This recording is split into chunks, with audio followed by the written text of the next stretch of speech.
Welcome to the deep dive. You're here because, well, you want to understand business right. Quickly, deeply, but without all the usual headaches. Forget the sky-high tuition, the jargon-filled lectures you might get from a traditional MBA program. Our goal today is really to give you a true shortcut, a direct line to the most powerful insights from Josh Kaufman's amazing work, the Personal MBA. We're doing a deep dive into the foundational ideas, specifically the introduction and the first 11 chapters of this really remarkable book. These sections, they lay out how businesses actually work, why some succeed, and maybe most importantly, what you can immediately apply in your own career, maybe your own entrepreneurial ventures. We're going to extract the most important nuggets of knowledge, really aiming for those aha moments that will empower you to think like a business person, make better decisions, and, navigate the economic world with more confidence. Yeah, it's fascinating, isn't it? How Kaufman's work just directly challenges that conventional wisdom, that idea that you need a traditional business school education for success. He argues pretty strongly that the core of successful business practice, well, it often requires little more than common sense, simple arithmetic, and knowledge of a few very important ideas and principles. And this isn't just like an opinion he pulled out of thin air. It's a philosophy born from his own experience. Right, he lived it. Exactly. Kaufman himself, he landed a management position at Procter & Gamble, a Fortune 500 company, mind you, during his second year of college. That's a role usually reserved for top MBA grads. But he chose to educate himself instead. Spent countless hours reading, researching across all sorts of disciplines, and he found this self-education more valuable and practical than anything you learned earning your degree. His words. Wow. So he's really putting his money where his mouth is, so to speak. Totally. And his critique of traditional MBAs, which he lays out in the book, it's quite sharp. He points out the incredible expense, often running into hundreds of thousands of dollars. He even mentions a calculation by a Wharton MBA student. Found the 10-year net present value of a top MBA was something like negative $53,000. No. Yeah. Framing it pretty starkly as a bad financial decision. Plus, he contends these programs often teach worthless, outdated, even outright damaging concepts and practices, leaving many graduates just ill-equipped to actually start or improve a real operating business. So the practical skills might be missing. That's his point. Leadership skills, high-paying jobs. He asserts those come from real practice, real experience outside the classroom. So, in response to all this, the book's mission is really to provide foundational business concepts as mental models. These are accurate ways of understanding how the world works, basically. Designed to improve your decisions, your results. Think about some common but kind of inaccurate mental models people hold. Like starting a business is super risky, or maybe you absolutely must create a detailed business plan and borrow a ton of money. Yeah, those sound familiar. Right. Kaufman aims to replace those with more accurate, empowering models to free you from that kind of intimidation and help you make real progress. Okay, so for you, our listener, what does this all mean? Well, it means we're going beyond just a simple summary here. We're guiding you through a really curated selection of powerful concepts. Together, they create this robust, practical framework for understanding business. You're going to gain a more comprehensive, more accurate understanding of what businesses actually are and what successful businesses actually do. I definitely recommend keeping a notebook handy. Capture your thoughts, jot down questions, and most importantly, really consider how these models apply directly to your work, your career, maybe your entrepreneurial dreams. Let's start building that mental toolkit. Okay, let's start with the absolute bedrock, the foundation. What is a business? Yeah, Kaufman just strips away all the fluff here. He really does. He gives us this definition that sounds deceptively simple, but wow, it's incredibly profound. A business, he says, is a repeatable process that, first part, creates and delivers something of value. Right, value is key. That other people want or need, got to be desired, at a price they're willing to pay. The transaction piece. In a way that satisfies the customer's needs and expectations, delivery and satisfaction, so that the business brings in enough profit to make it worthwhile for the owners to continue operation. Every single one of those parts is crucial. Absolutely. If any piece is missing, you just don't have a sustainable business. It's something else. If you're not creating genuine value for others, it's probably just a hobby. Right. Or if you can't get attention for it, that's a flop. No one knows about it. Fail to sell it. Maybe it's a nonprofit. Don't deliver what you promised. Uh-oh, that looks like a scam. And if it doesn't bring in enough profit, well, it just won't last. Simple as that. So understanding these 5 sort of intertwined processes Value creation, marketing, sales, value delivery, and finance, that gives you a complete, really actionable understanding of how any business works. Doesn't matter if it's huge or just you. It's the fundamental engine. Exactly. And what's truly fascinating here is the psychology behind value. It's not some inherent quality sitting out there. Value is entirely about how people react to their environment and their underlying human drives. Goffman digs into these core human drives that motivate us, but he points out one particularly pervasive influence: social status. Keeping up with the Joneses, kinda. Pretty much, yeah. Our desire for status, it just permeates nearly all human decision-making. Think about why someone might buy a luxury car. Sure, transportation, but it's also a huge social signal. Right, it says something about you. Definitely. So businesses can strategically build in these status signals. Maybe it's the rarity of an item, a fancy award, or even just a higher price point into their offers to significantly boost appeal. It's about understanding not just what people want, but why they want it. And often that why is tied to their perceived standing. Okay, that makes sense. So this brings us to a critical question then. How do you identify what people actually want? Not just what you think they want. Right. And Kaufman introduces something he calls the iron law of the market. It's brutally direct. Okay, lay it on us. If no one wants what you're offering, you simply aren't in business. Yeah. Period. Your fundamental task is to find a sufficiently large group of people who want what you have to offer. So you need demand, real demand. Absolutely. And to avoid pouring your energy into a dead end, you need to thoroughly evaluate your market first. Makes sense. So what are some key factors he highlights for evaluating a market? He gives 10, but let's touch on a few key ones. Urgency. How quickly do people need or want this solution? Is it a burning pain or a nice to have? Okay, urgency. Well, Market sure. size. How many people actually want it? Are you looking at a small niche or a massive market? Numbers matter. For sure. Pricing potential. What's the highest price they seem willing to pay without balking? Cost of customer acquisition. It's a big one. How much will it actually cost you in time, effort, money to get a new customer's attention and convince them to buy? Right, because that affects profit directly. Hugely. Uniqueness of offer. How different is what you're offering? How easily could a competitor just copy it? And upfront investment. How much capital or just plain effort do you need to put in before you can even start selling anything? That's a lot to consider before you even start. It is. But doing this homework saves so much potential pain later. He also flips the script on competition with the hidden benefits of competition. Oh, interesting. Most people fear competition. Right. But Kaufman says, don't fear it, learn from it. If a market already has successful businesses, guess what? It proves there's demand. Good point. Someone's already validated the market. Exactly. Your job isn't always to be first mover. It's often better to become a customer of your competitors. See what works, what doesn't, how they attract people, what they charge, how they keep customers happy. It's like free market research. Pretty much. That intelligence is invaluable for refining your own strategy. Okay, so we've got the market evaluation. How does value actually, manifest itself? What forms does it take? Good question.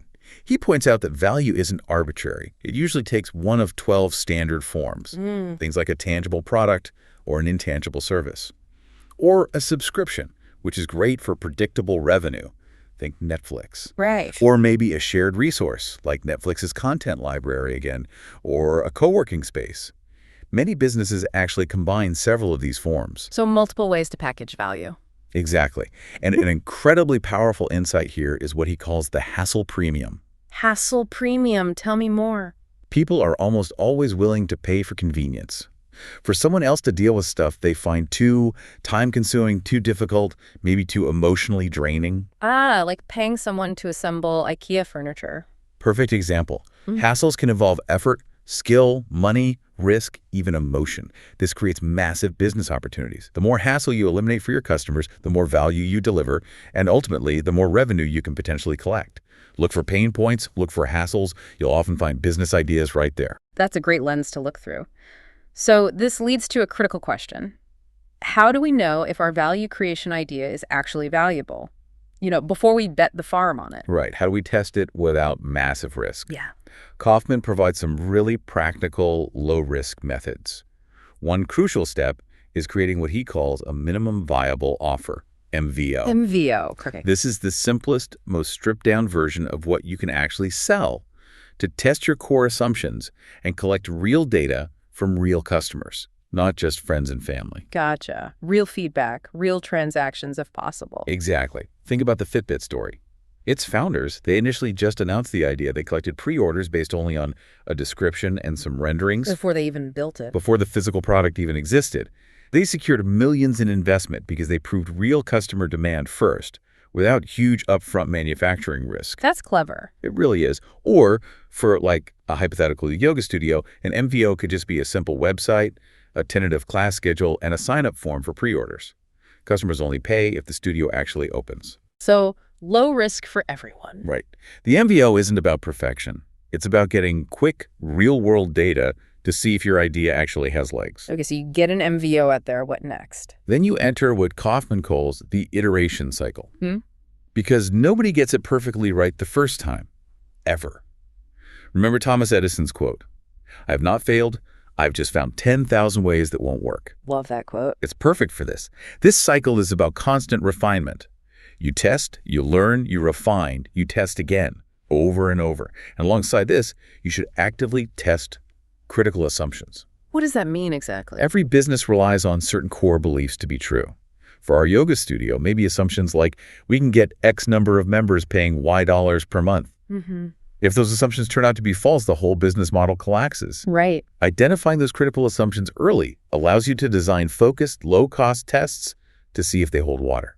It's all about mitigating risk before you go all in. Okay, so we've developed some potential value. We've maybe tested it a bit with an MVO. Now, how do we get it in front of the right people? Exactly. That's where marketing comes in. And Kaufman's clear. It's not just about getting any attention, right? Not at all. It's specifically about attracting the attention of prospects who will purchase from you. Yeah. Otherwise, it's just wasted time and energy. Like his funny example of skipping down the street in a bunny suit. Sure, you get attention, but probably not from paying customers. Okay, point taken. Focus is key. Get the right people's attention at the right time. Precisely.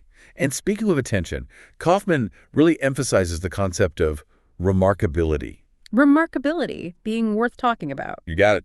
Robert Stevens, who founded Geek Squad, put it perfectly. Advertising is the tax you pay for being unremarkable. Ooh, I like that. It's great, isn't it? If your offer is inherently noteworthy, if it stands out, if it compels people to talk about it, it generates its own attention. Free marketing, essentially. Think about those Vibram five-finger shoes, the ones with the individual toe pockets. Oh, yeah, those looked different. Totally weird, right? Yeah. But that weirdness instantly generated buzz, free advertising, and sales tripled year over year for a while. Remarkability creates an offer that people want to discuss. So being remarkable is its own form of marketing. Absolutely. And this ties directly into understanding your probable purchasers and levels of awareness. Yeah. Eugene Schwartz, a legendary copywriter, talked about this. Prospects can be at 5 different levels. Completely unaware they have a problem, problem-aware, solution-aware, offer-aware, they know about your specific offer, or fully aware and ready to buy. Okay, 5 levels of awareness. And your marketing message must adapt to their current level. An irrelevant message is just noise. If someone's fully aware, ready to buy, you don't need to convince them they have a problem, just make the sale easy. Right. But if they're unaware, you need to educate them about the problem first, then introduce the solution. Tailoring your message makes your marketing way more effective. So meet them where they are. Makes sense. How do you really grab that attention then once you know who you're talking to? Often, it comes down to demonstration. Showing, not just telling. Seeing is believing. Exactly. Marketers often try to just explain benefits, list features, but showing your product or service in action, much more powerful. Think about the Brooklyn Bridge opening. P.T. Barnum paraded elephants across it. Why? To demonstrate its strength and build public trust. Wow, I didn't know that. That's a powerful image. Isn't it? Or think about infomercial legends like Billy Mays selling OxyClean. Yeah, his enthusiasm helped, but what really sold it was watching him restore a grimy floor or get a tough stain out of a shirt right before your eyes. You saw the proof. You saw the proof. Demonstration builds belief. Okay, demonstration is key. What about qualification? You mentioned attracting the right customers earlier. Yeah, that's crucial too, because not all customers are equally profitable or easy to serve. So businesses need strategies to attract the right ones. Progressive Insurance is a good example. They actively want to insure safe drivers, not just anybody. Their qualification process, asking about driving history, etc., helps them maximize profitable customers. And As the book notes, it kind of funnels the bad risks, the less profitable customers, maybe to its competitors. Huh. So it's about finding the best fit, not just the most customers. Exactly. Finding the customers who are the best fit for your business. Yep. That ensures both profitability and efficiency in the long run. Got it. What else works well in marketing? Well, don't underestimate the power of the word free. Everyone loves free stuff. It's incredibly powerful. Often, it's way more appealing than even a significant discount, even if the math works out the same. Think buy one, get one free versus 50% off 2 items. The free offer often pulls much harder. Yeah, psychologically free feels different. It does. Kaufman says free creates a level of demand that no paid offer can match.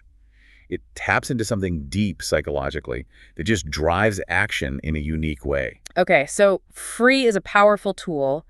What about building relationships? That leads us perfectly into permission marketing, a concept really championed by Seth Godin. Permission, like asking before you talk to them. Basically, yeah. It's about selling to people who actually want to hear from you, as opposed to interrupting strangers with unsolicited messages, spam emails, junk mail, intrusive ads. Right, the stuff everyone hates. Exactly. Building permission, for instance, by getting people to willingly sign up for an email list because they want the value you provide. That creates an incredibly valuable asset. These prospects have raised their hands, they want to hear from you. It fosters a deeper, more trusting relationship where you're seen as providing something desired, not just making noise. So it's a dialogue, not a monologue. Precisely. And once you've captured that attention, maybe built some permission, you absolutely need a clear call to action. Tell them what to do next. You have to. Vague instructions just lead to inaction. People get confused, they click away. A single, clear, short action, click here, buy now, call today, learn more. It needs to be obvious and easy. Don't leave them wondering what their next step should be. Make it effortless. Yes. And underlying all of this marketing effort is your reputation. What people think of you. Exactly.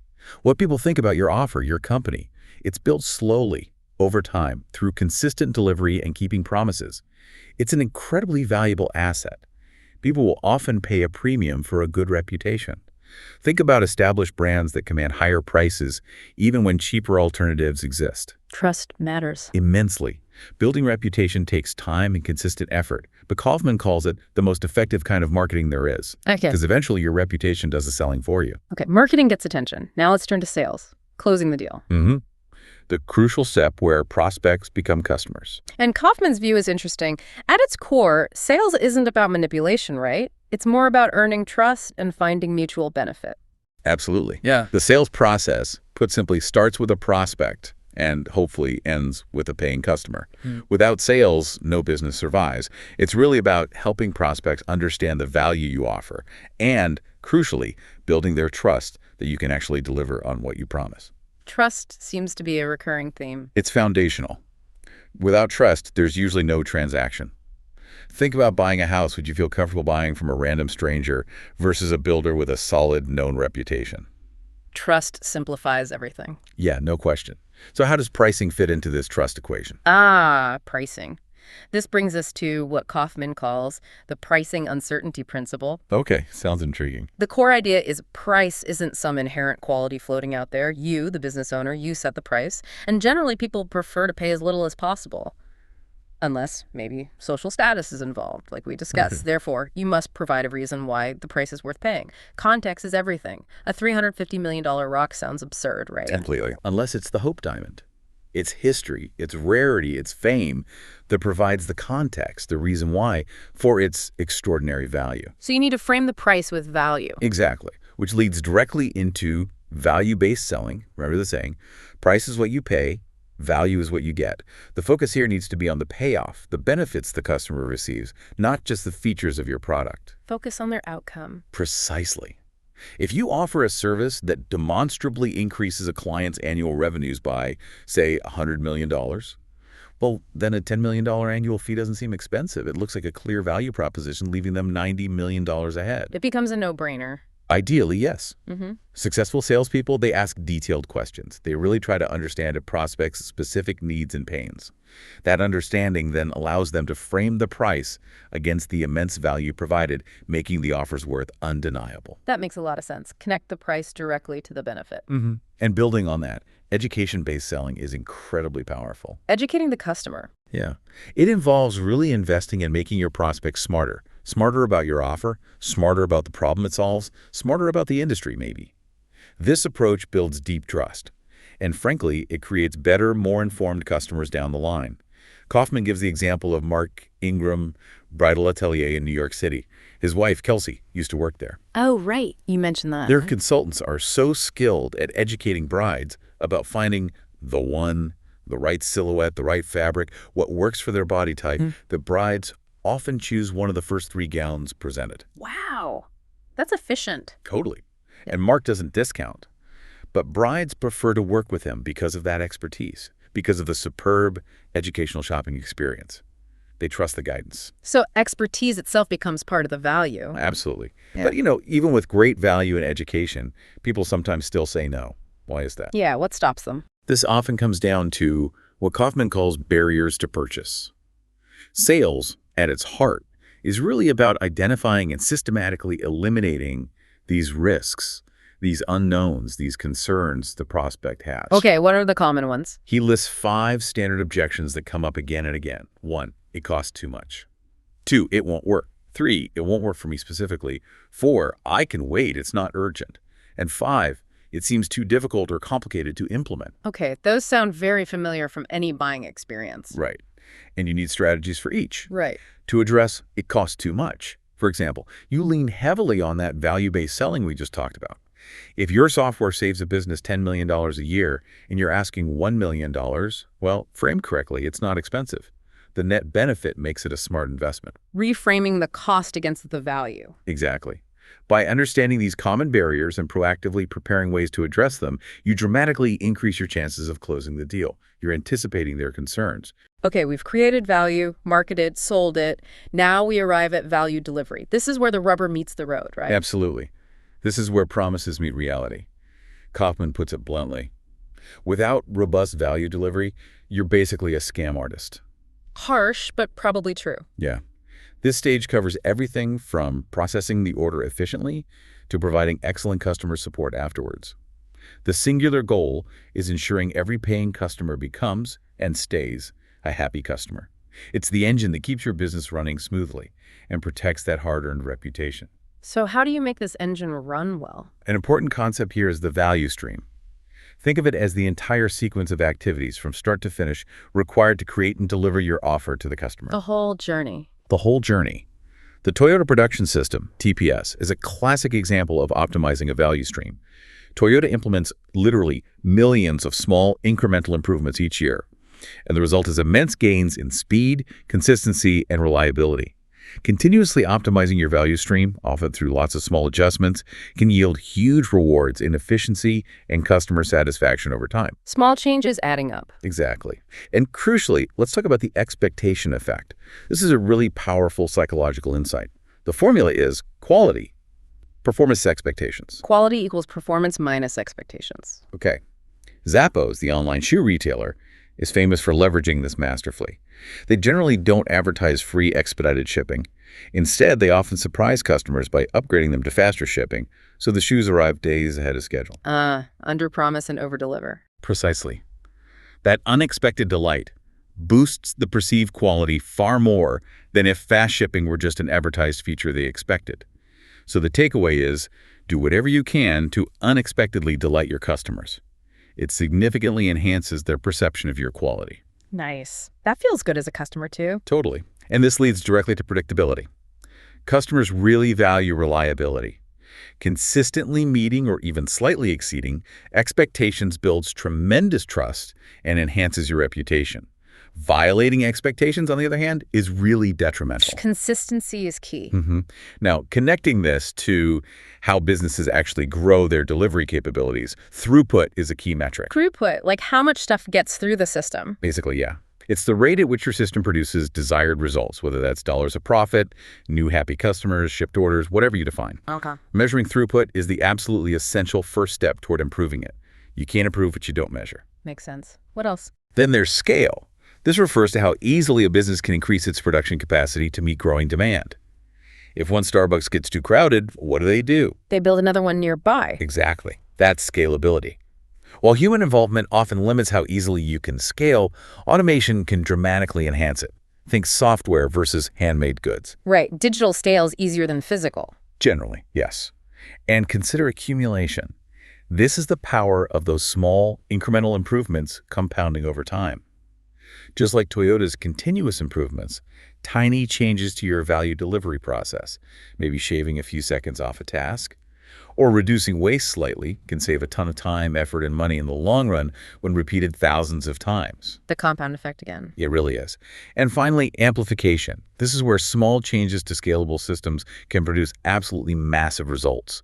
Kaufman uses the example of the subtle necking design on a soda can, that slight inward curve near the top. Yeah. What about it? Well, it not only makes it slightly easier to drink from, but more importantly, it significantly reduces the amount of aluminum needed per can.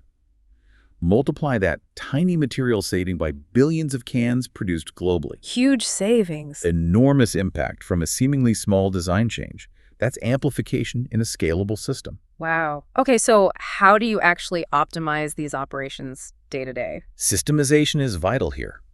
Kaufman quotes W. Edwards Deming.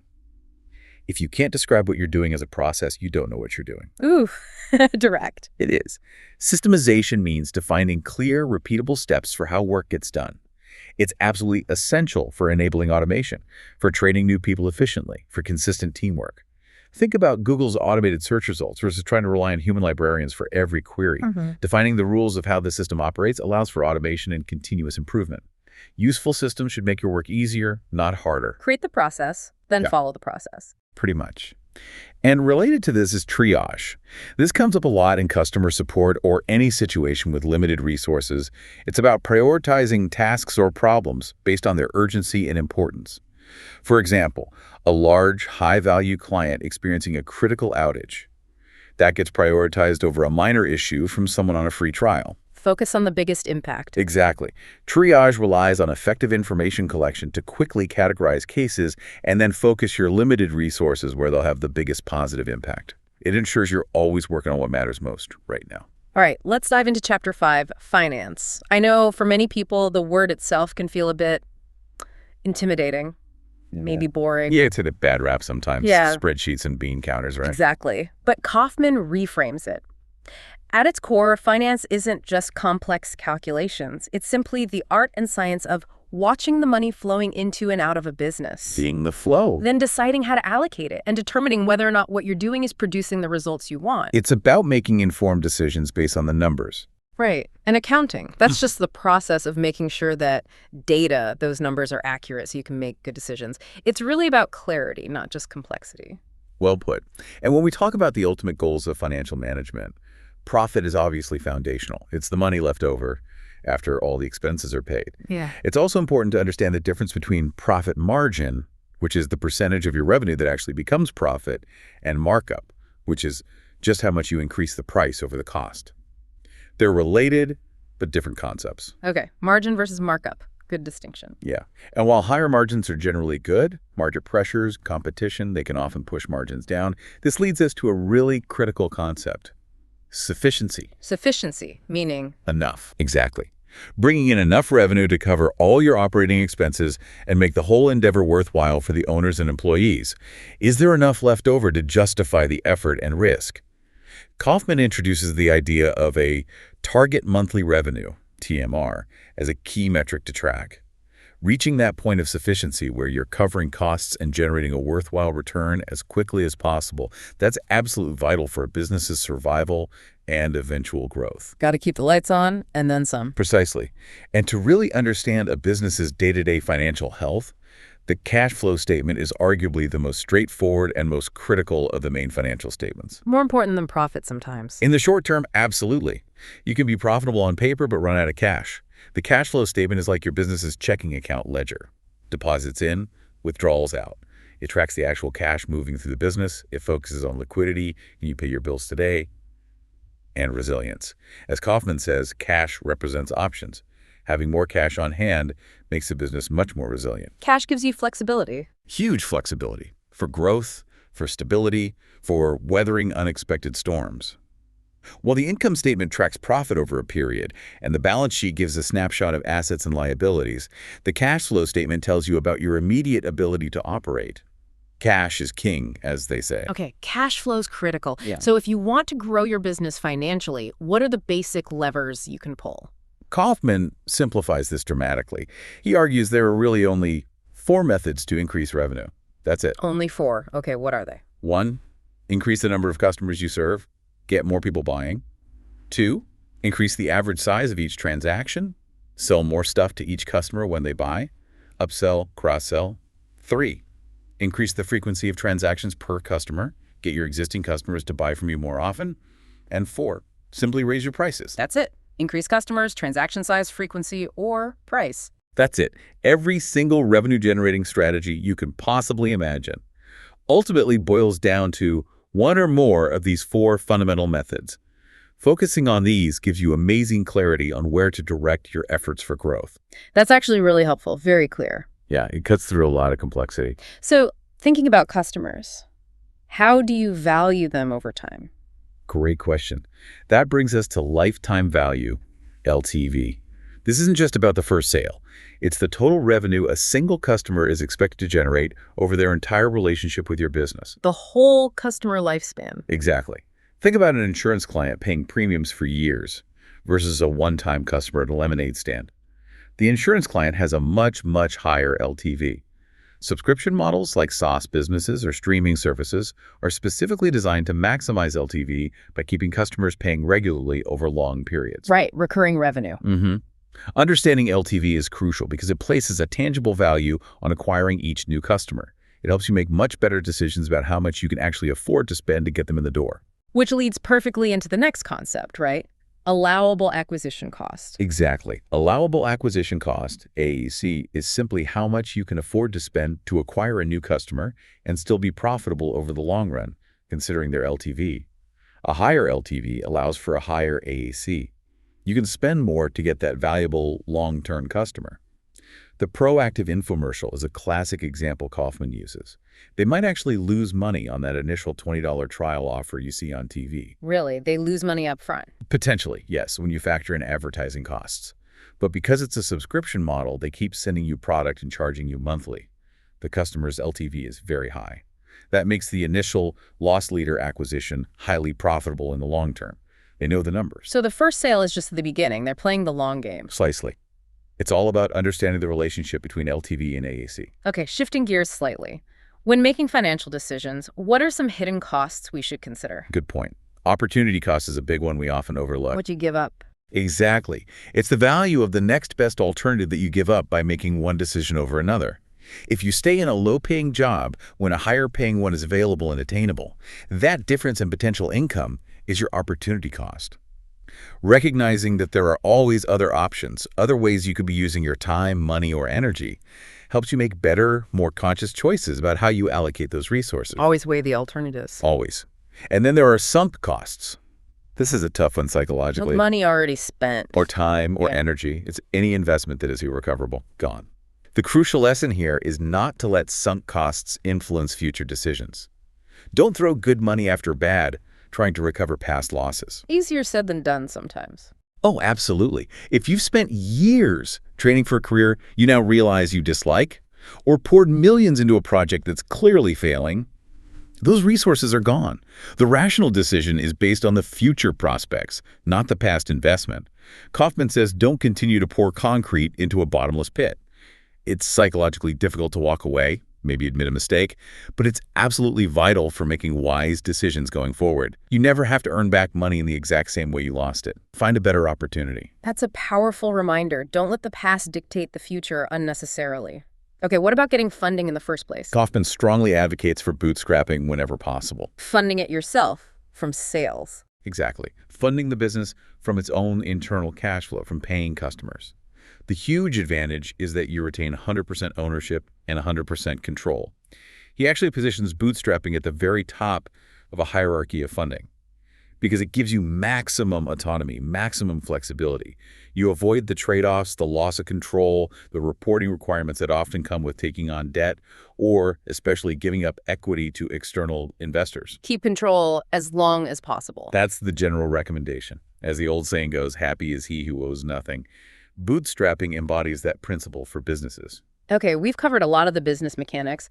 Let's shift our focus now inwards to the human element. Yeah, this is where it gets really interesting looking at our own psychology. As Kaufman says, businesses are built by people for people. So this chapter is all about understanding ourselves better, how we take in information, how we make decisions, and how we decide what to do or what not to do. It's really foundational, not just for personal productivity, but for effective leadership too. You need to understand the operator you. So what are some core insights here? One of the big ones is what he calls the caveman syndrome. Caveman syndrome, like our ancient brains. Exactly. Our human biology, our instincts, our reactions, they're still largely optimized for conditions 100,000 years ago on the savannah. Our brains are constantly scanning for ancient threats, predators, scarcity, social exclusion, but in a modern environment. This mismatch can lead to issues like chronic stress from emails or ineffective fight-or-flight responses to, say, an angry boss. So our wiring hasn't caught up with the modern world. In many ways, no. Understanding this helps us manage our innate responses more consciously, recognizing when they're not really suited to the situation. Makes sense. What else is critical for, just functioning well? Directly linked to this are our basic performance requirements. It's almost embarrassingly obvious, but we often neglect it. Just like a high-performance car needs the right fuel and maintenance, our bodies and minds need proper inputs to function well. That means good nutrition, adequate exercise, and sufficient rest. Sleep. The basics we always promise ourselves we'll do more of. Right. It's so easy to deprioritize self-care when work piles up or life gets busy. But Kaufman stresses it's paramount. Poor physical and mental input dramatically reduces both the quantity and the quality of your output. Taking care of your well-being isn't some luxury. It's a primary concern for sustained productivity and, crucially, avoiding burnout. You can't run on empty forever. Treat yourself like an athlete preparing for performance. That's a great way to think about it. Yeah. Now, a really fundamental concept for understanding why we do what we do is perceptual control. Perceptual control. Okay, break that down. The core idea, stemming from perceptual control theory, PCT, is that people act primarily to control their perceptions of the world, not necessarily to gain external rewards or avoid punishments directly. It's about bringing our current perceptions, what we see, feel, experience, in line with our internal reference levels, how we think things should be. So it's about matching reality to our internal standard. Exactly. Think of a thermostat. It has a reference level, the set temperature. When the perceived temperature deviates, the system acts, turns on heat or AC, to bring the perception back in line with the reference. This is a fundamental shift from traditional behaviorism, carrot and stick. It explains why external incentives don't always work as expected. We're driven by this internal need to maintain our desired perceptions. That's a really different way of looking at motivation. So how does that connect to changing behavior? It leads directly to the power of guiding structure. If our actions are driven by keeping perceptions aligned with reference levels, then the environment we're in plays a huge role. Kaufman argues pretty strongly that the environment is the largest determinant of your behavior. The structure around you guides your actions. So change the environment, change the behavior. That's the key insight. Instead of relying solely on willpower, which we know is finite, change the structure that influences or supports the behavior you want to change. The classic example is Odysseus tying himself to the mast to resist the siren's call. He didn't just grit his teeth. He changed his environment, his structure, to make the desired behavior, not crashing his ship, almost automatic. Like removing temptations. Exactly. If you don't want to eat ice cream, the most effective strategy isn't willpower every time you open the freezer. It's simply not buying it in the first place. Don't have it in the house. Alter your environment, and your behavior tends to naturally follow suit. Okay. It's often much easier than fighting yourself constantly. Structure over willpower. I like that. What about subconscious drivers? Things influencing us without us realizing. Oh yeah, there are some powerful ones. Two big ones. Kaufman highlights are social status and loss aversion. We already touched on social status, that deep drive to improve our standing in the eyes of others. Status signals like expensive items, prestigious titles, or public awards indicate some intangible quality that increases perceived status. The Rolex versus the Timex again. Exactly. Both tell time, but one signals much higher status. However, Kaufman also warns about status malfunction.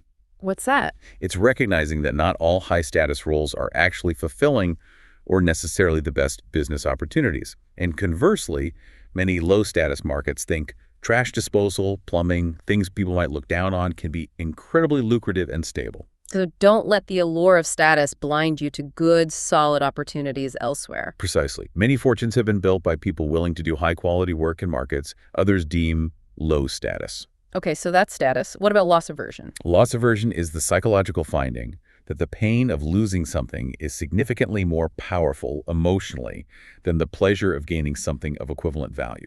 We hate losing more than we like winning. Basically, yes. Studies suggest losses feel about twice as powerful psychologically as gains. This explains a lot of behavior, like why many people hesitate to start their own businesses, even if they really want to. The fear of losing the security of a steady, albeit perhaps unfulfilling, job often looms larger and commands more attention than the potential opportunity to create something new and potentially much better.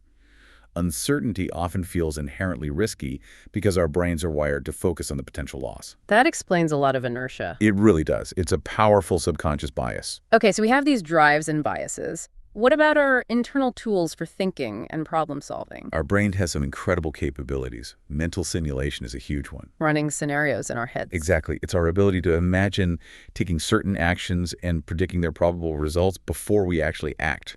You instantly know that jumping into an active volcano is a bad idea, right? Yeah. Pretty sure about that one. Even though you've never done it. Your brain relies on stored patterns, past experiences, and associations to simulate the likely outcome. This is an incredibly powerful and versatile tool. It allows us to test out arbitrary actions, plan complex sequences, explore possibilities, all without physical risk. Its only real limitation is our imagination and the accuracy of the patterns we've stored. We use it constantly for everything from planning a vacation to considering a major career change. Our internal forecasting machine. That's a good way to put it. And this ties into willpower, which is related but different. Kaufman describes willpower as the fuel of inhibition, our ability to temporarily override our natural inclinations, our automatic responses, our habits. Saying no to the impulse. Right. Our prefrontal cortex, the thinking part of the brain, acts as an override switch for our more autopilot responses, driven by older brain structures or established habits. He even provocatively suggests that free won't might be a more accurate description of our capability than free will. Often, our conscious effort is about choosing not to do something that instinct or habit is pushing us towards. Resisting temptation, delaying gratification. Exactly. Understanding willpower as a finite resource, like a muscle that gets tired, helps us recognize we can't rely on it indefinitely. That reinforces the value of using guiding structure instead, whenever possible. All right, let's talk about putting all this self-knowledge into action.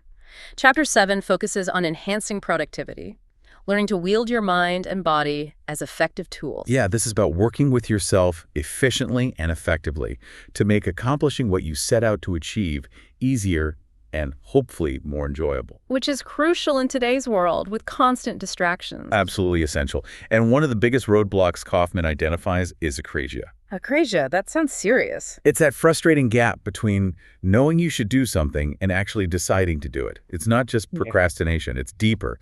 It's knowing I really should quit smoking, or I need to finally look into life insurance, but then never actually making the decision to act. The should hangs around, creating internal conflict and frustration, but it never translates into concrete action. That feeling of being stuck, knowing what's right, but not doing it. Exactly. It's a major source of personal frustration for many people. So how do we counteract that? How do we actually get things done? To counteract acrasia and the general chaos of modern work, Kaufman champions achieving a state of monoidealism. Monoidealism, one idea at a time. Pretty much, think of it as a state of flow, like Mihaly Csikszentmihalyi described. You're 100% focused on the task at hand, fully absorbed, without distractions, without interruptions, without even the self-judgments popping up. That sounds amazing. How do you get there? It usually requires actively eliminating distractions first. Turning off notifications, wearing earplugs or noise-canceling headphones, maybe listening to instrumental music, creating a focused environment. And then engaging in deliberate, focused dashes of work on one thing. He even suggests practices like medication can function as resistance training for monoidealism. It helps you practice maintaining focus despite the constant chatter of internal and external distractions. Training your focus muscle. Exactly. because our natural tendency is often the opposite, which leads to a crucial productivity killer. Let me guess. Multitasking. You got it. The cognitive switching penalty. The whole idea of multitasking effectively on complex tasks. It's largely a myth. Our brains aren't designed to truly focus on multiple demanding things simultaneously. Instead, every time you switch your attention from, say, writing a report to checking email, then back to the report, then to a notification, your brain incurs a cognitive switching penalty. Like a mental cost for changing gears? Precisely. It's like your computer's processor thrashing, Right. constantly loading and reloading different contexts into working memory. It's inefficient and burns a lot of mental energy. This explains why you can spend an entire day frantically multitasking, feel like you've been super busy, yet achieve almost nothing meaningful, and feel utterly exhausted at the end of it. Been there. You're busy but not productive. Exactly. You've burned all your energy just switching contexts instead of making deep progress on any one thing. Single tasking, achieving that monodealism, is far more effective for quality work. Okay, so avoid context switching. How do we manage the sheer volume of stuff we do have to deal with? Kaufman outlines a simple but effective framework. 4 methods of completion for any task on your list. 4 ways to handle a task. Okay, 1, delete. Ask yourself, does this really need to be done at all? By me. Be ruthless. Eliminate non-essential tasks that don't truly contribute to your important goals. 2, delegate. Can someone else do this task effectively? If so, pass it on. Think virtual assistants, colleagues, sometimes even family members. Free up your own time and attention for higher value work. 3, defer. Is this task important but not urgent and not time dependent right now? If so, put it off consciously. Move it to a someday maybe list so it doesn't clutter your immediate focus. And 4, do. If it's critical, urgent, or only you can do it, then tackle it. Get it done. Delete, delegate, defer, dasher, simple Ds. Exactly. Using all 4 options systematically helps you triage your to-do list much more effectively, ensuring you're focusing your limited energy on what truly matters most. And how do you identify what matters most? By identifying your most important tasks, MITs, each day. Before you get sucked into the whirlwind, identify just 2 or 3 critical tasks that, if completed, would make the day a success. The things that move the needle on your biggest goals. Just 2 or 3. Usually, yes. Yeah. Keep it focused, and then, crucially, do them first. Before email, before meetings if possible, protect that peak energy time for your MITs. Eat the frog, as they say. Exactly. Tackle the most important, often hardest things first. Okay, MITs first. Any other tricks for getting them done? You can turbocharge your focus on MITs by combining them with Parkinson's law. Which is work expands to fill the time available. You got it. Use this strategically. Don't just say, I'll work on my MITs today. Instead, set an aggressive artificial deadline. I will complete these 3 MITs by 10 a.m. That time pressure forces you to make choices, avoid distractions, and focus intensely to meet the deadline. It consciously compresses the work into a shorter, more focused burst. It's surprisingly effective. Create your own urgency. I like it. Now, building on getting things done, let's talk about consistency and making good choices. Habits are key. The automatic stuff. Right. Those regular actions that support us, often performed without much conscious thought, like exercising, brushing your teeth, maybe reviewing your goals daily. Small positive habits, thanks to the power of accumulation we discussed earlier, add up to huge results over time. They become automatic, reducing the need for that limited willpower. So build systems and habits to support your goals. Exactly. But ultimately, no system can make decisions for you. It's still on you. And decisions are crucial for productivity. Indecision is often a productivity killer. It frequently stems from that loss aversion we talked about, the desire to keep all options open, avoid committing, avoid potentially choosing wrong. Analysis paralysis. Totally. But without a clear decision, even a preliminary one like, okay, I am deciding to pursue option X right now and see where it leads, your brain's powerful mental simulation circuits can't fully engage. You just end up thrashing, going in circles. Making a conscious decision, even in the face of uncertainty, unlocks progress. It allows you to start simulating outcomes, gathering feedback, and moving forward, even if you adjust course later. Clarity comes from action, often more than from endless contemplation. No quick call and move. Okay, let's talk about happiness and improvement long term. Is there a trap we can fall into? Oh, definitely. A big one is the hedonic treadmill. Sounds tiring. It is. It's our tendency as humans to adapt relatively quickly to new circumstances, both good and bad. You get that promotion, that new car, you achieve that big goal. You feel great for a while, but then That becomes the new normal. You adapt. And then you need the next thing to feel happy again. Exactly. It leads to this constant striving, this feeling of dissatisfaction, this belief that lasting happiness lies just over the horizon with the next achievement. It's a treadmill because you keep running but don't seem to get anywhere permanently satisfying. So how do you get off the treadmill? Or at least slow it down? Kaufman suggests several strategies. Focus more on experiences rather than just material goods, beyond basic needs, of course. Experiences often provide more lasting memories and satisfaction. Improve your health and energy levels. Feeling physically good has a huge impact on mood. Spend quality time with people you genuinely enjoy and who support you. Actively work to remove persistent sources of frustration from your life, and continually pursue new, meaningful challenges to maintain a sense of purpose and growth. So focus on experiences, health, relationships, removing annoyances, and having purpose. That's a good summary. It's about finding satisfaction in the journey and in things less prone to hedonic adaptation. Okay. One last thing in this section. What holds us back sometimes? Beliefs. Absolutely. We need to actively challenge our limiting beliefs. Those insidious, I can't statements, I can't start a business, I can't learn that skill, or I have to. Statements, I have to stay in this job, I have to follow this path. The stories we tell ourselves. Exactly. Asking yourself, is that really true? Is an incredibly powerful question. Often these beliefs are just assumptions we've accepted without real examination, and they hold us back tremendously. Challenging them opens up new possibilities. And related to this is the arrival fallacy. This is the common but mistaken belief that achieving some big, specific goal will bring a lasting sense of happiness or accomplishment. Once I get X, then I'll be happy, success fulfilled. But it rarely works out that way, does it? Usually not for long, thanks to the hedonic treadmill.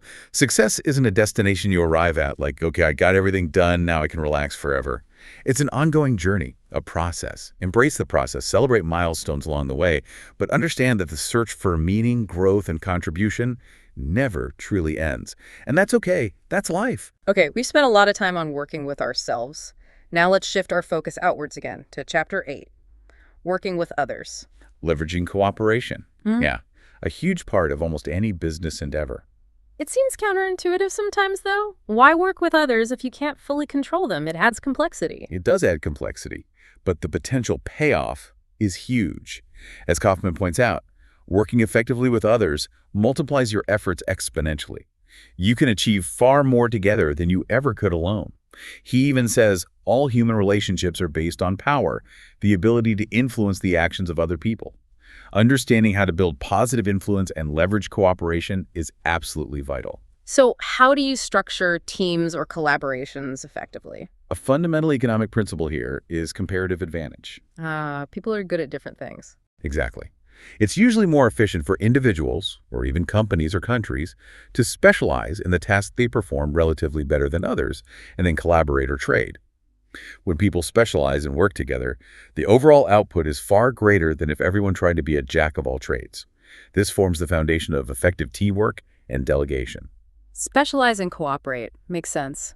But what about the downsides of bigger teams? That's where communication overhead bites you. This is a major drag on large teams. Kaufman cites research suggesting that once a group gets larger than about 5 to 8 people, keeping everyone informed and coordinated starts taking up a huge amount of time. Maybe even 80% of the job becomes just communication, not actual productive work. Wow, 80%. That's staggering. It can be. The solution, according to experts like Tom DeMarco and Timothy Lister, is often counterintuitive. Make your team as small as possible. Focus on creating elite and surgical teams, small groups of highly skilled people with clear roles to maximize efficiency and productive capacity while minimizing that communication overhead. Keep teams small and focused. Got it. What about the human dynamics within a team? What makes collaboration work smoothly? Kaufman identifies some fundamental human needs that are critical here. First, everyone has a deep, innate need for importance. We need to feel valued, significant, that our contribution matters. Feeling like you make a difference. Exactly. And coupled very closely with that is the need for safety, psychological safety. Effective communication, especially when dealing with difficult topics, giving honest feedback or admitting mistakes, can only happen when both parties feel safe. Safe to be open, safe to be vulnerable, safe to disagree respectfully without fear of punishment or humiliation. So people need to feel safe to speak up. Absolutely. If you undermine people, Judge them harshly or make them feel threatened, they'll likely shut down, engage in stonewalling, hide information, and collaboration just collapses. Wow. Safety is non-negotiable for high-performing teams. Okay, importance and safety. How do you foster those? This naturally leads to what Kaufman calls the golden trifecta. 3 simple things: appreciation, courtesy, and respect. The basics of treating people well. Pretty much. But consciously applying these genuinely appreciating contributions, being consistently courteous, and showing respect for people as individuals is the most reliable way to make people feel important and safe. It builds trust, fosters open communication, and it's just the right thing to do. These aren't soft skills. They're essential for effective collaboration. Golden trifecta. Appreciation, courtesy, respect. I like that. What about external factors? How do relationships outside the team affect things? Referrals are incredibly powerful here, especially in sales and business development. Getting introduced by someone trusted. Exactly. Referrals are warm connections based on pre-existing trust and liking. Remember your wife's experience selling wedding gowns, where most sales came from referrals. Yeah, word of mouth was huge. People vastly prefer to work with or buy from people they know and trust, or who are recommended by someone they know and trust. A referral essentially transfers that knowing-liking effect from the referrer to you. It makes the initial interaction far easier and more effective than cold calling or approaching someone as a complete unknown, where you might be perceived as a potential threat or annoyance. Leverage existing trust networks. Smart. What about group dynamics? Humans are tribal creatures. Kaufman touches on powerful social dynamics, like social proof. Following the herd. Kind of, yeah. We tend to look to others to figure out what to do, especially in ambiguous situations. If everyone else is crossing the street against the light, you're more likely to do it too. In business, this is why testimonials and case studies are so effective. They provide social proof, signaling that other people like them have made a good decision by buying this product or service, making the prospect feel safer doing the same. Makes sense. What about authority? Authority is another powerful influencer. People tend to comply with requests or commands from figures they perceive as having legitimate authority, even if the request is questionable. The famous Milgram experiment demonstrated this quite disturbingly. The electric shock experiment. That's the one. It shows how strongly power and perceived authority can influence actions and override personal judgment. Understanding this helps us be aware of its influence, both on ourselves and others. Okay, so we've got team structure, human needs, social proof, authority. How do you pull this all together for actually managing people effectively? Kaufman distills it down to 6 principles of effective real-world management. These combine many of the concepts we've discussed. Okay, let's hear them. 1. Recruit small, elite teams. Leverage that comparative advantage. Keep communication overhead low. 2. Communicate clearly. Define the desired end result. Clarify responsibilities. Ensure everyone knows the status. Avoid ambiguity. 3. Treat people with respect. Use the golden trifecta: appreciation, courtesy, respect. Foster importance and safety. Recognize clanging tendencies. 4. Create a productive environment. Use guiding structure principles. Shield your team from unnecessary distractions and the cognitive switching penalty. 5. Manage expectations about certainty. Recognize that plans are just guides. Be prepared to adapt to uncertainty and the planning fallacy, our tendency to underestimate how long things take. And 6. Measure and adapt. Use relevant key performance indicators, KPIs, to track progress. If things aren't working, don't just keep doing them. Experiment, iterate, find what does work. That's a really solid checklist for managers. Practical. It is. And one final point on finding those elite team members: recruitment. Kaufman strongly suggests emphasizing practical assignments or short, real-world projects over traditional interview questions alone. Give promising candidates a chance to actually do a small piece of the work in a realistic context. See how they actually perform. Exactly. It assesses their actual skills, their thinking process, how they handle ambiguity, far better than just relying on hypothetical answers in an interview setting. See the work, don't just hear about it. All right, let's zoom out now. Chapter 9 is about understanding systems, seeing the bigger picture. Yeah, this is crucial because, well, everything is a system. Your body, your business, the economy, the environment. Right, and as the quote goes, if you can't understand it, you can't change it, or at least you can't change it effectively. Precisely. This chapter introduces concepts that help us map and comprehend these complex, interconnected relationships. Things like flows, stocks, constraints, and feedback loops. Okay, let's start with the basics: flows and stocks. Think of it like plumbing. A flow is the movement of resources into or out of a system. Water flowing into a sink, money flowing into a bank account, new hires joining a company. It's the dynamic movement. A stock, then, is the accumulation, the pool or holding tank, where those resources gather. The water currently in the sink, the balance in the bank account, the total number of employees or inventory in the warehouse. So flow is the rate, stock is the level. Exactly. Understanding how flows affect stocks over time is fundamental to mapping out how resources accumulate and deplete within any system you're looking at. Okay, flows and stocks. What about things that limit the system? That brings us to constraints. A constraint is simply the limiting factor, the bottleneck, that prevents a system from achieving more of its goal. The weakest link in the chain. That's a good analogy. If you can identify and alleviate that constraint, the overall performance of the entire system will improve. Focusing effort anywhere else might feel busy, but it won't improve the ultimate output if the bottleneck remains. So finding the bottleneck is key. How do you do that systematically? Eliyahu Goldratt, in his book The Goal, introduced the theory of constraints and a practical method called the 5 focusing steps to improve system throughput. Okay, 5 steps. What are they? Step 1, identification. Find the system's primary constraint. What's the single part limiting overall output? E.g., maybe one specific machine on an assembly line can't keep up. Step 2, exploitation. Squeeze the absolute maximum output from that constraint using existing resources. Don't let it sit idle. Optimize its schedule. Figure Z, make sure that machine runs 2 of 47 if needed. Maybe have its operators only work on that machine. Step 3, subordination. Redesign the entire system, all other processes, to support the constraint. Everything else should be organized to ensure the bottleneck is never starved for input and its output is never blocked, even if these other parts of the system become less efficient individually. Support the bottleneck above all else. Right. Step 4, elevation. Only after you've fully exploited and subordinated, if the constraint is still limiting, then consider permanently increasing its capacity. This usually involves spending money, for example, buying a second machine. It's expensive, so it comes later. And step 5, re-evaluation. After you've made a change and elevated the constraint, go back to step 1. The bottleneck has likely shifted somewhere else in the system now. It's a continuous improvement cycle. Identify, exploit, subordinate, elevate, reevaluate. Got it.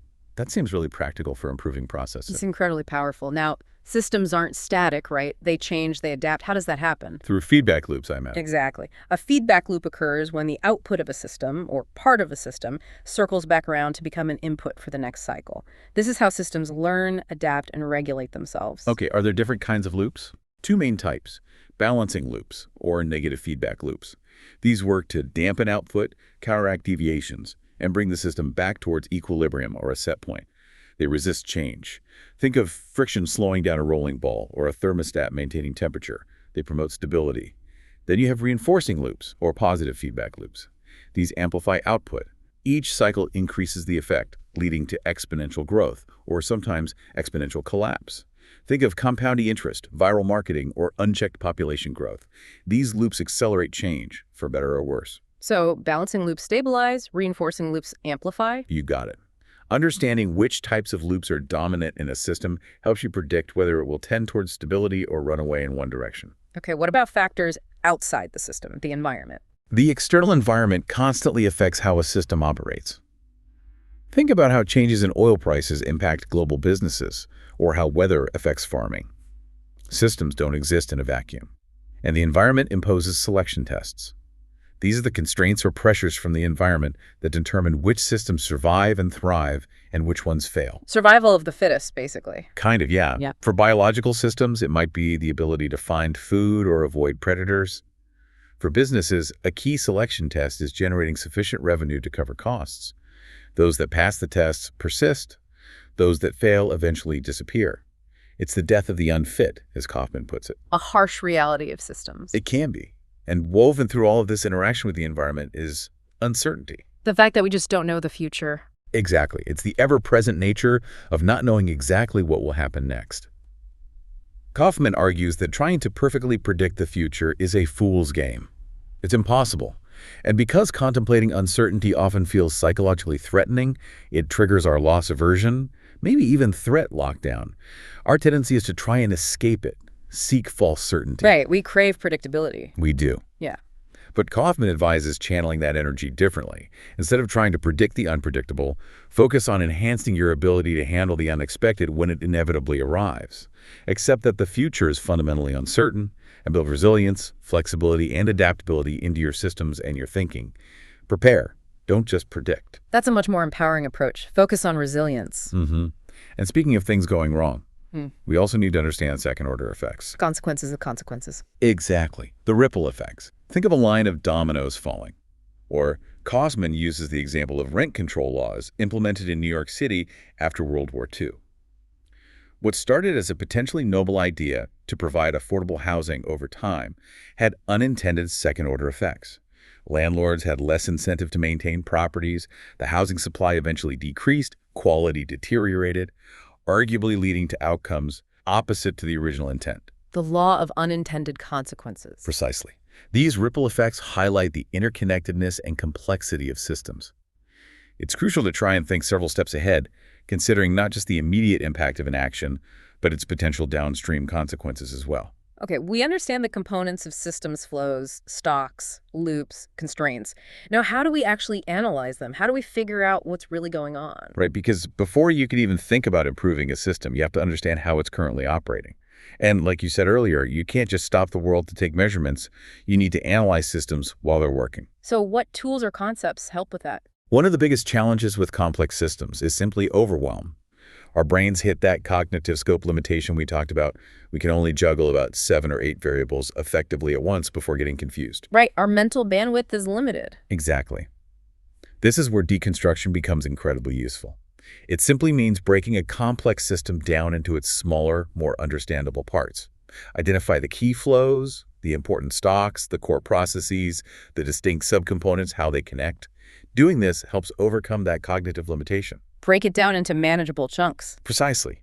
And using tools like diagrams, flowcharts, or system maps is invaluable here. Visualizing the parts and their interactions makes the complex much more comprehensible. Okay, deconstruct first, then what do we measure? Everything. Definitely not everything. That leads back to overwhelmed drowning in data. Instead, Kaufman emphasizes focusing on key performance indicators, KPIs. The vital signs. That's a perfect analogy. KPIs are the few critical measurements that give you the best indication of a system's overall health and performance relative to its goals. They cut through the noise and help you focus on what really matters. Can you give some examples related to the business parts we discussed? Sure.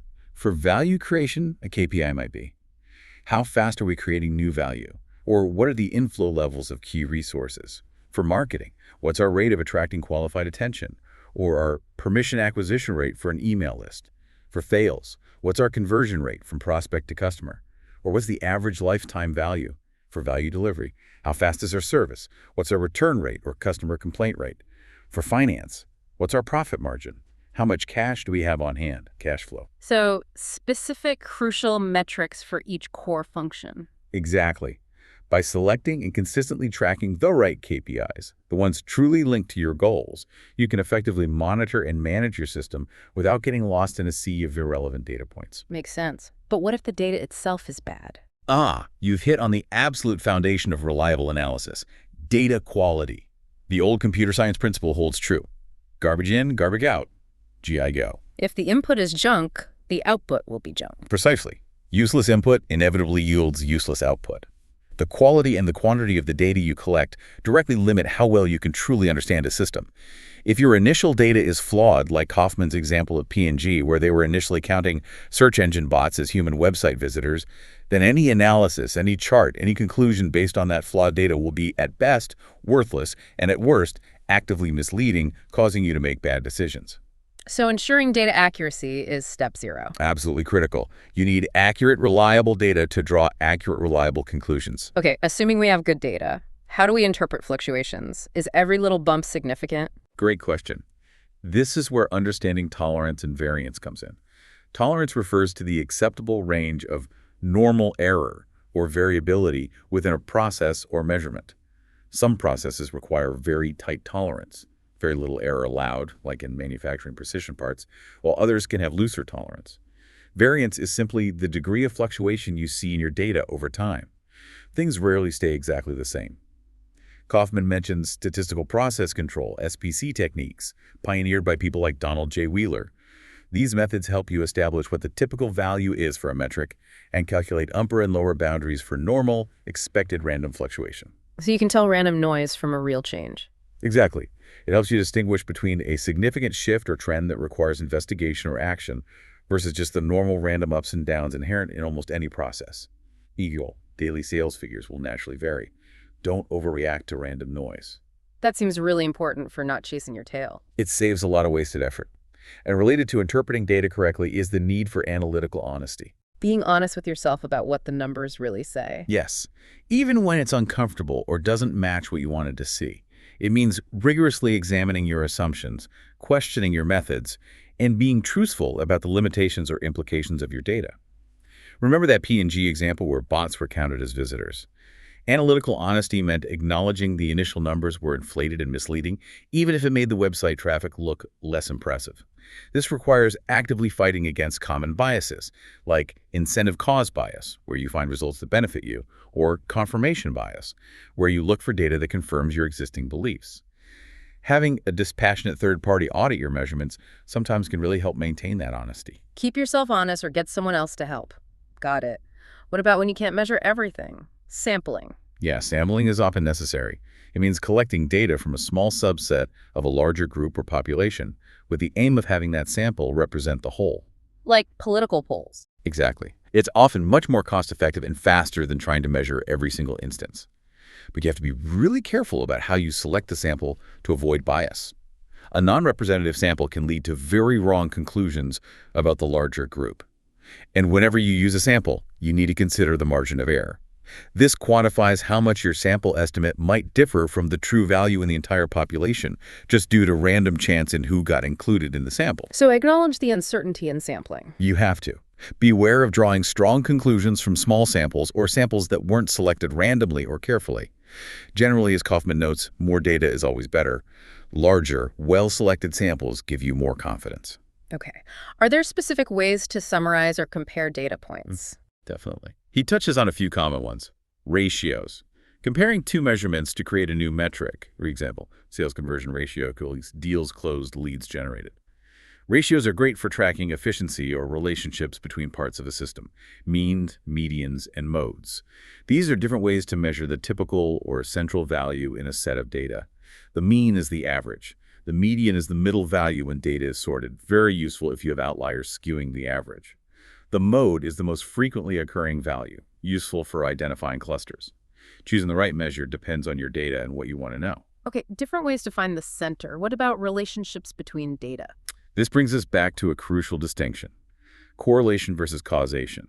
Correlation simply means two variables tend to move together. When A goes up, B tends to go up or down. Causation means that a change in A directly causes a change in B. And correlation doesn't prove causation. Absolutely not. This is one of the most common errors in data analysis. Just because two things happen together doesn't mean one caused the other. There could be a third factor causing both, or it could be pure coincidence. Proving true causation is always much more difficult than just observing a correlation, especially in complex systems with many interacting variables.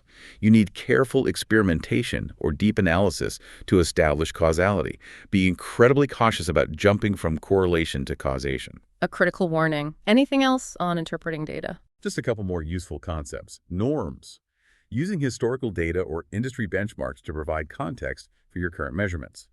Is this month's sales figure good or bad? Compare it to the norm for this time of year or to competitors. But re-examine norms regularly. Are they still valid? Proxies. Using an indirect measure when the thing you really care about is hard or impossible to measure directly. For example, maybe using mouse cursor movement on a web page as a proxy for user attention. The proxy needs to be highly correlated with the real thing you care about. But beware of misleading proxies. For example, using lines of code written as a proxy for programmer productivity, often a terrible measure. And finally, segmentation. Dividing your data, especially customer data, into meaningful groups based on shared characteristics. Common types are past purchase behavior, demographics, age, location, or psychographics, lifestyle values. Segmentation helps you identify your most valuable customer groups, like your probable purchasers, and tailor your marketing and product development efforts more effectively. Focus where it counts. Okay, we've created value, marketed, sold, delivered, financed. We've learned about ourselves, working with others, understanding and analyzing systems. This final chapter we're covering, chapter 11, brings it all home. Improving systems. Yeah, this is about taking that understanding and analysis and actually making things work better. Optimization. How do we remove unnecessary friction? How do we build systems that can handle the inevitable uncertainty and change? It's about optimizing for results, making things more efficient, more robust, more effective. Where do we start? What's a common trap? A big one is intervention bias. Humans seem predisposed to do something rather than nothing, even when doing nothing might actually be the better course of action. The bias towards action. Exactly. We want to tinker, to meddle, to fix things. It's linked to that absence blindness we discussed. It's hard to see the value in not doing something, in preventing a problem before it happens. Sometimes the best intervention is no intervention. Let the system settle, or recognize that the current approach, while imperfect, is good enough. So resist the urge to constantly tinker just for the sake of it. Right. Instead, focus your improvement efforts where they'll have the biggest impact. This leads to the critical few principle, also known as the Pareto principle or the 80-20 rule. 80% of results come from 20% of the effort? Often something like that, yeah. Most results, positive or negative, tend to come from a small number of critical inputs or factors. Kaufman uses Timothy Ferriss's example from the 4-hour workweek. Ferriss analyzed his customer base and found that just 5 out of 120 wholesale customers were generating about 95% of his revenue. Wow, huge concentration. Right, so he focused intensely on serving those critical few super well and essentially put the rest on autopilot, or even fired some of the really demanding low revenue ones. Yeah. The result, he doubled his monthly revenue while drastically cutting his work time. Incredible leverage. Exactly. The lesson is, find the inputs that produce the outputs you want, then make them the focus of most of your time and energy. Eliminate or minimize the rest. Focus on the vital few, ignore the trivial many. Find your 20% and double down. Okay, but can you overdo improvement? Absolutely. Yeah. That's the principle of diminishing returns. At some point, more effort yields less and less benefit. Or even negative returns, yeah. Right. At a certain point, investing additional time, money, or effort into improving something yields progressively smaller gains. Think about polishing an apple. The first few rubs make a big difference, but after a while, more rubbing doesn't make it much shinier, and eventually you might even damage it. Yeah. Or endlessly running TV ads for a commercial that's clearly worn out eventually, the cost outweighs the benefit. Know when to stop. Right. Kaufman advocates aiming for the 85% solution in many cases. Get the big wins, capture most of the potential benefit relatively easily, and then stop before you hit steeply diminishing returns. Continually chasing that last few percent of perfection is often incredibly inefficient and not worth the effort. Good enough is often, well, good enough. Often, yes. Focus on removing friction instead. This is any unnecessary effort, resistance, complication, or waste within a system. Think of a clunky multi-step checkout process on a website, or unclear instructions in a product manual, or redundant steps in workflow. Removing that friction makes the system smoother, faster, easier to use, and generally improves results for less effort. Actively look for points of resistance or unnecessary complexity and streamline them. Make things smoother. What about using technology, automation? Automation is a powerful way to remove friction, especially human effort. When you automate a process, you remove enough friction so that humans don't have to be directly involved in every step. This opens the door to massive improvements in scale, duplication, and multiplication, as we discussed earlier. Software, machines, they can often perform repetitive tasks faster, more consistently, and cheaper than humans. But does automation have downsides? It does. Kaufman highlights the paradox of automation. As automated systems become more efficient and reliable, the role of the human operators, paradoxically, becomes more important, not less. How so? Because the humans are the ones left to deal with the edge cases, the novel, unexpected situations that the automated system wasn't programmed to handle. When the automation fails, you need skilled humans to step in quickly and effectively. This leads to the irony of automation. Highly reliable automated systems can actually dull the senses and reduce the vigilance of the human operators. They get used to things running smoothly. This makes it harder for them to detect small errors or deviations when they do occur, potentially allowing problems to escalate into major failures before they're caught. Like pilots relying too much on autopilot. That's a classic example. Or the Toyota unintended acceleration recall, which cost billions. Highly automated systems still require skilled human intervention, monitoring, and the ability to take over effectively when needed. Automation isn't a magic bullet. It changes the nature of the human role. Interesting paradox. So how do you make processes, whether automated or manual, more reliable and consistent? Two key tools here are standard operating procedures, SOPs, and checklists.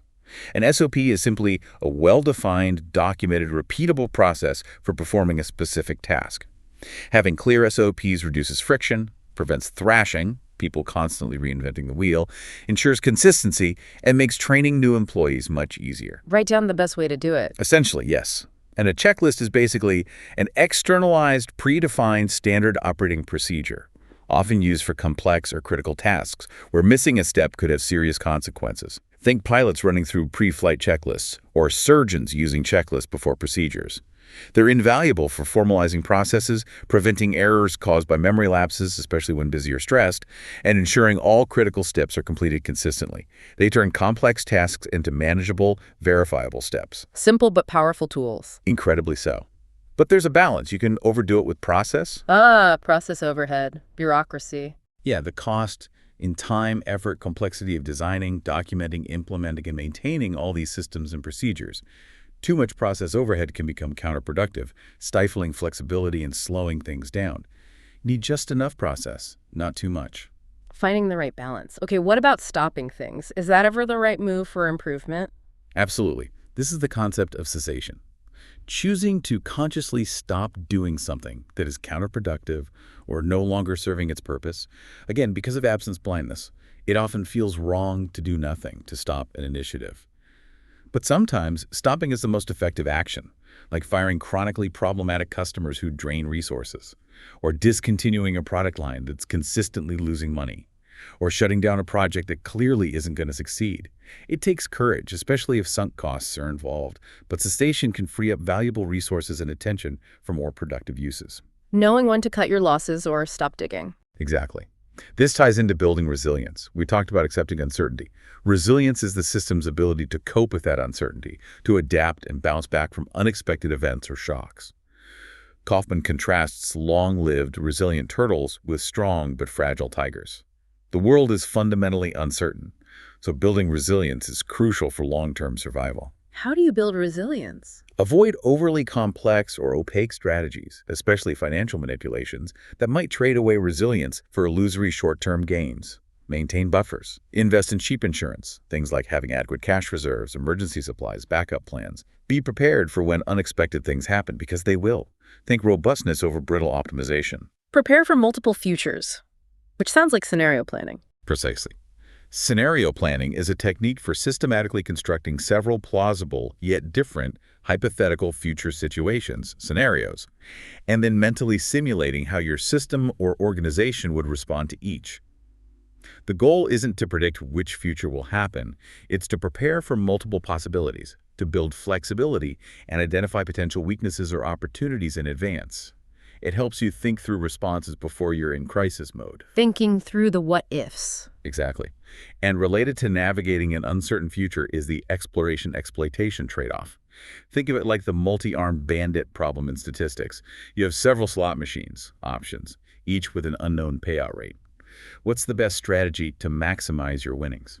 Try them all out a bit. That's the exploration part, yes. Yeah. The optimal strategy usually involves initially exploring widely shorts, trying out different options to gather information about their potential payoffs.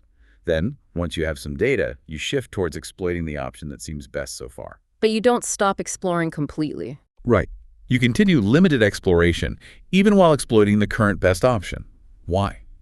To ensure you don't miss out if a previously mediocre option suddenly becomes much better, or if a new, even better option appears. This balancing act between efficiently exploiting what works now and continually exploring for potentially better alternatives is key to long-term adaptation and success in a changing world. Balance efficiency with learning. Okay, final thoughts on improvement. Just that improvement is a cycle. Healthy businesses, like living organisms, often go through phases of expansion, maintenance, consolidation. Fixating only on endless expansion like cancerous growth, it is often unsustainable. Periods of maintenance, optimizing existing processes, and consolidation, integrating gains, shedding inefficiencies, are necessary in healthy phases. And fundamentally, embrace learning from mistakes, failures, setbacks, errors. They're inevitable, especially when exploring new territory. They are temporary, and they provide incredibly useful information, as long as your mistakes don't kill you, metaphorically or literally. paying close attention to what doesn't work is one of the best ways to discover what does. The journey of learning and improvement, like Kaufman practices himself, is continuous. There's never an endpoint, even for masters like Warren Buffett. It's a lifelong process of self-education and adaptation. Hashtag outro. Wow, okay. So what does this all mean for you, our dedicated listener, after taking this journey with us? We've really embarked on an incredible deep dive together, haven't we? Distilling these foundational concepts of business from the Personal MBA. We've covered the absolute essentials: value creation, marketing, sales, value delivery, finance. We've dug into how to work effectively with yourself, how to leverage cooperation with others, and crucially, how to understand, analyze, and improve complex systems. The result: you now have, hopefully, a much richer mental toolkit packed with powerful, actionable concepts to approach business challenges with more clarity, more confidence. Yeah, it's like having a new set of lenses to see the world through. Exactly. Whether you're thinking about starting something new, aiming to grow in your current career, or maybe just trying to make more sense of the economic world buzzing around you, you've gained practical, actionable insights. Insights that, frankly, often bypass the hefty price tag and the, let's be honest, often overwhelming jargon of traditional business education. You're now better equipped to think like a business person, make more informed decisions, and perhaps most importantly, feel less intimidated by the whole world of business. Which brings us to the final and maybe most important question, the one for you, the listener. How will you actually apply these mental models? What's one concept, just one, that really resonated with you today? And maybe what's one small experiment you can run this week starting tomorrow to put that concept into practice in your own life or work? Make it real. Yeah, make it real. Remember, the book itself, The Personal MBA, is a fantastic starting point. And Kaufman encourages continued self-education through resources like his website, personalmba.com. The real reward here isn't just listening to us. It's the ongoing journey of learning and applying these ideas. And maybe here's a provocative thought to leave you with, pulled straight from the book, reflecting on what truly matters. The only metric of success that matters is this: are you spending your time doing things you like, with people you enjoy, in a way that keeps you financially sufficient? That cuts deep. It does, he continues. If so, don't worry about what other people are doing. If not, focus on making changes that are within your locus of control so you can start moving in the direction you desire. This isn't just about business strategy, is it? It's really about designing a life that truly works for you. A profound thought indeed. A perfect place to pause for now. Thank you so much for joining us on this deep dive into the first part of the Personal MBA. We're genuinely excited for your learning journey, for the connections you'll make, and for all your future successes applying these ideas. Until next time, keep exploring, keep questioning, and keep making those aha moments happen.